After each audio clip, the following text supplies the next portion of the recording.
Everybody, I'm Sandeep Dasgupta, and this work is about defining the formal semantics of a particular ISA, instruction set architecture, and is done in collaboration with my awesome colleagues, Rejun Park, Theodoros Kasampalis, Professor Vikram Adve, and Professor Grigore Rosu.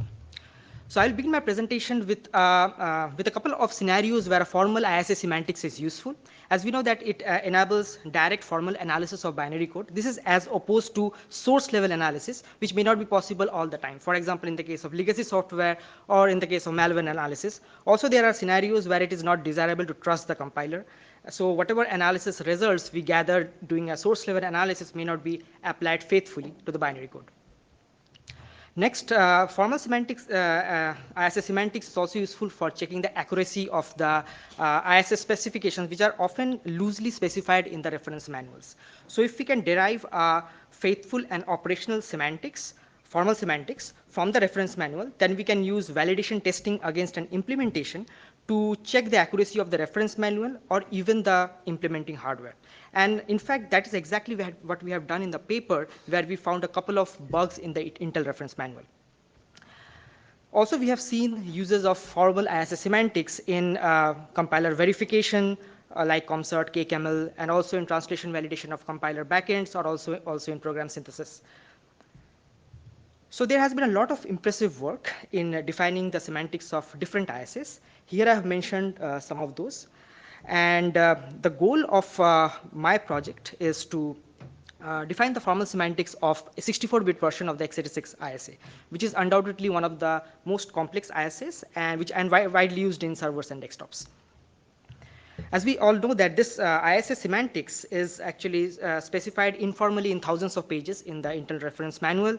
It hosts a large number of instructions, specifically like 996 unique mnemonics, which and each mnemonic might have different variants depending upon the type of the instruction or the size of the operands, and also all these variants of a particular mnemonic might exhibit different behaviors.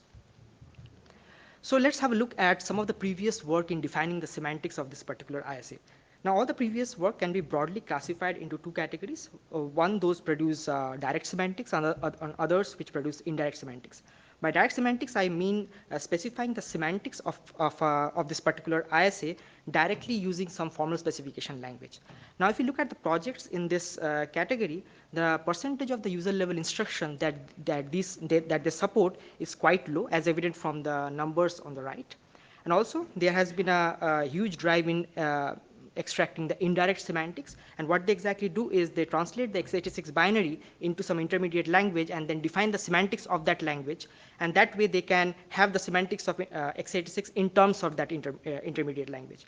Now, this indirect semantics suits pretty well the needs of various binary analysis and rewrite tools, no doubt about it.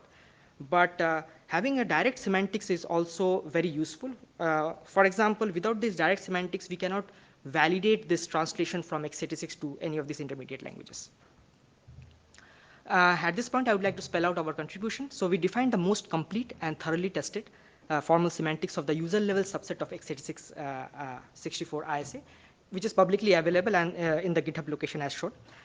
And while doing so, we supported the formal semantics of a large number of instructions. This is the number which is shown.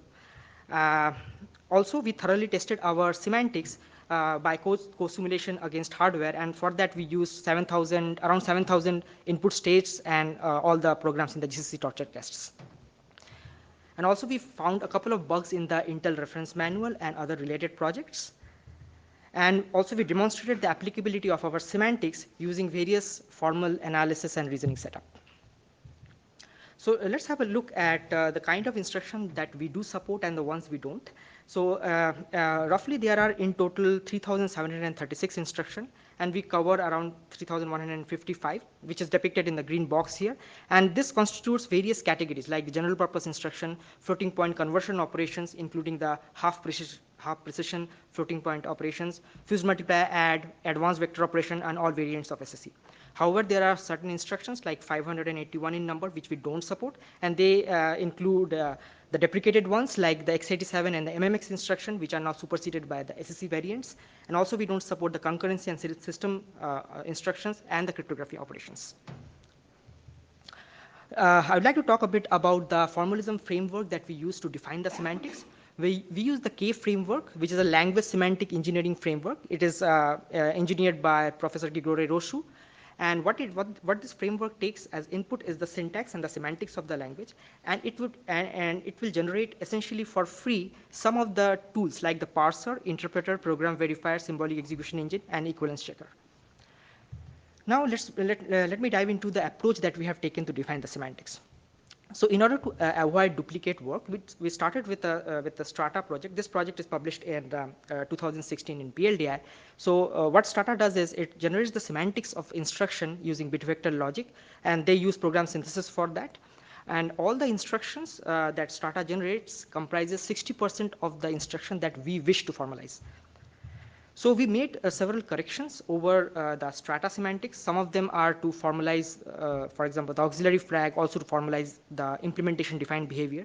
And also, as I mentioned earlier, that for a particular mnemonic, different variants might have different behaviors.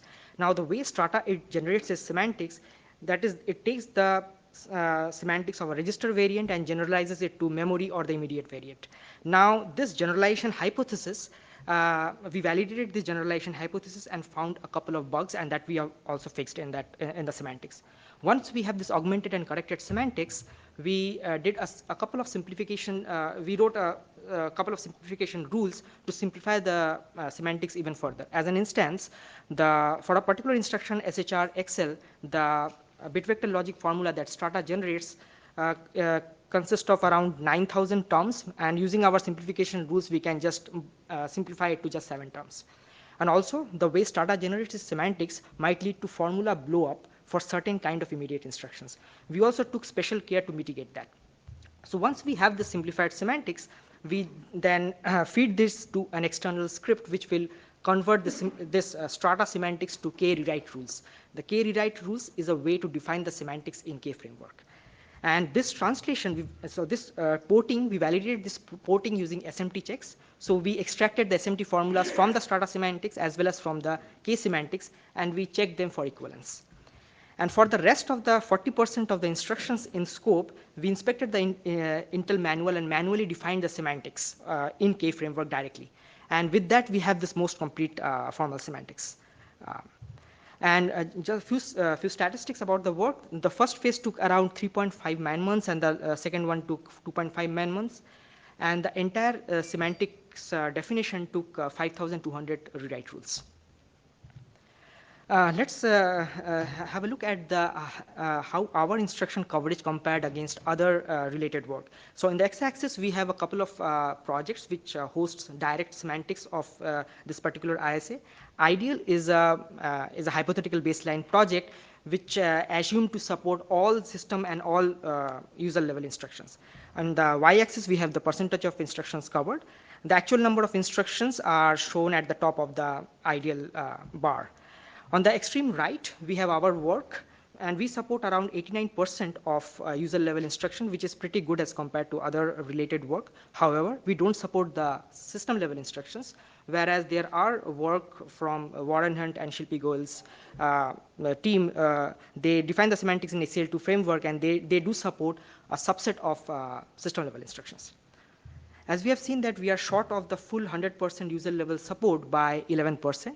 10% of which are deprecated instruction, and the remaining 1% are the crypto and concurrency instruction, which we don't support.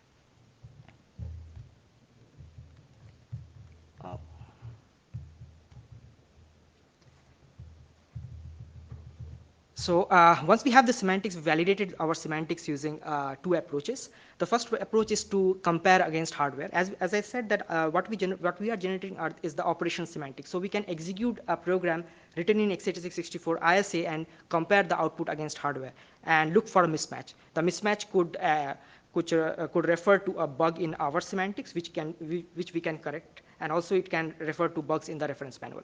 So this is what exactly we have done. So it is done in two phases. First is the instruction level testing, where we tested each instruction that we supported using 7,000 input states and compared the output against hardware. And also, we executed all the programs from GCC C torture test and compared the output after every instruction with that of the hardware. Also, we compared our semantics with Stoke. Stoke is a stochastic superoptimizer which hosts manually written semantics of a subset of instructions that we also support. So we compared our semantics with them using SMT checks. And the result of this validation testing is that we found a couple of bugs in the Intel's reference manual and also in strata simplification rules and 40 plus bugs in Stoke. Let's have a look at few of those bugs. So in the left-hand side, we have the previous version of Intel manual, which has a particular bug and which is corrected in the latest Intel manual, and the bug is actually highlighted using the red box. Also, this is a bug in the Stoke implementation. Similarly, in the left-hand side, we have the buggy version highlighted in red box. And this is another bug where, as we can see in the corrected version, which is on the right-hand side, the entire count operand is used, whereas in the left-hand side, some bits of it is used, which is actually not correct. Also, in the paper, we have demonstrated few applications of our semantics. For example, the program verification, where we have shown functional correctness of a sum to n program. Also, we have used our semantics for translation validation of compiler optimization. In the interest of time, I will not be going into the first two applications, but I would like to talk a bit about the third application, which is security vulnerability tracking. So this particular code snippet is taken from the high-star kernel, and it takes two key inputs, A and B. A is the start of a memory address, and B is the size. A plus B together constitutes memory range. And the purpose of this function is to ensure that a user can access only valid memory ranges. Now, if there is a arithmetic overflow, then the access to this memory range is denied by setting an overflow flag. Now, as we can imagine that if there is a bug in this overflow check r less than a, then an attacker can get hold of a memory region which is outside the bound of the current running process. So in the Cleese paper, they found a security vulnerability in this code where they found that when this code is compiled for a 32-bit target, then this condition is not sufficient. However, this condition is sufficient for 64-bit compilation. In the right-hand side, we have the CFG of this function. We have two states where in one we have the overflow detected, and in the other overflow is not detected. And what we want using a symbolic execution engine, by the way, the symbolic execution engine is also derived using the K framework. So we want the symbolic execution engine to find input state such that the overflow is not detected. That is, we will take the right path, and there is an arithmetic overflow in A plus B. And if both the conditions are satisfied, then it means that we found the bug. And if we solve this path condition, then we can get a concrete input which will trigger this vulnerability. And that's exactly what we have done in the paper. Also, we have been using this work in a couple of other projects. There is one project about validating the LLVM compiler, doing translation validations of LLVM's compilers backend. This is actually led by one of the co-authors, Theodoros Kasampalis. And I'm personally working on translation validation of decompilers, as well as to generate high fidelity test case by symbolically executing an instructions implementation. Also, we would like to encourage and support external users of the semantics. In summary, we have the most complete user-level x86-64 semantics, which is thoroughly tested, and we have demonstrated its applicability to different formal reasoning setup, and we have it publicly available. Thank you all for listening, and I'm happy to take questions.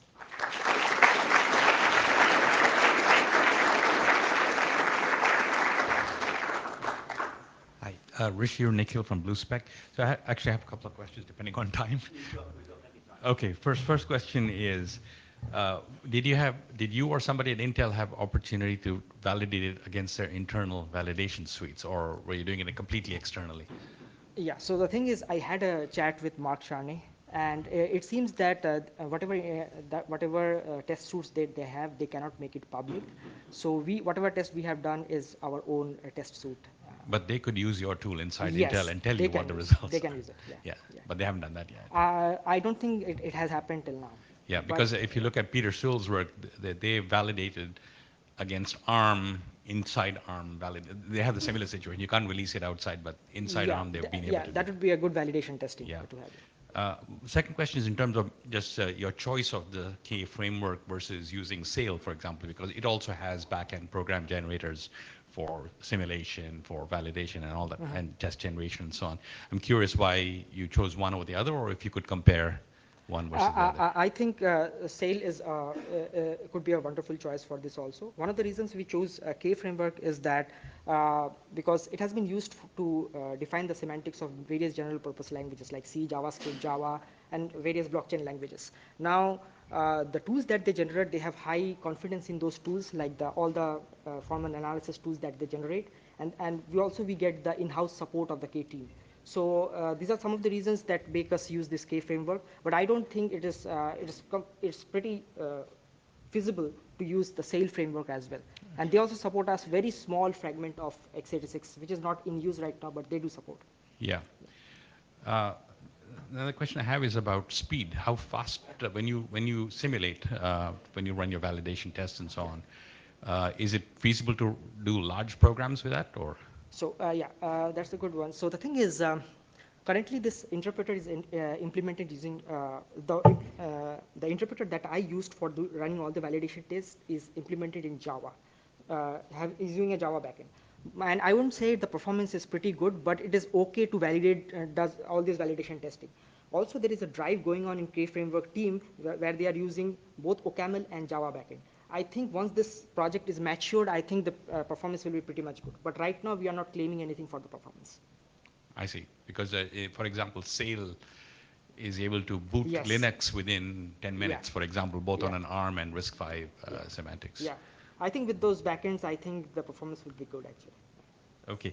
And then do you have any plans to do this, the non-user level stuff, the supervisor and privilege levels? So actually, we have plans. We have some students who will be working on it pretty soon. Sorry. So we have plans for future for extending it to system level instructions as well. Okay, thank you. And I apologize to these people. I didn't see that there was a long line behind. We still have 4 minutes left. Jean Pichon, University of Cambridge. So you state quite a few times that your semantics is complete, but is it sound, right? Because so your validation is what, 7,000 tests for 3,000 Yes. instructions? Yes. If you want to test with just let's say 4 or 5 branch instructions on ARM, they have billions of modes, billions, not billions, but if you want to get any level of coverage, like a sort of baseline, you need thousands of tests for 4 or 5 instructions. Here you have 7,000 tests for 3,000 instructions. That's 2 tests per instruction. How can you have any confidence this is sound? So that's a good question. So the thing is, we have been constantly. So yes, we are not using more than 7,000 instructions, but also we are using the semantics for various other projects, like the translation validation of compiler backend.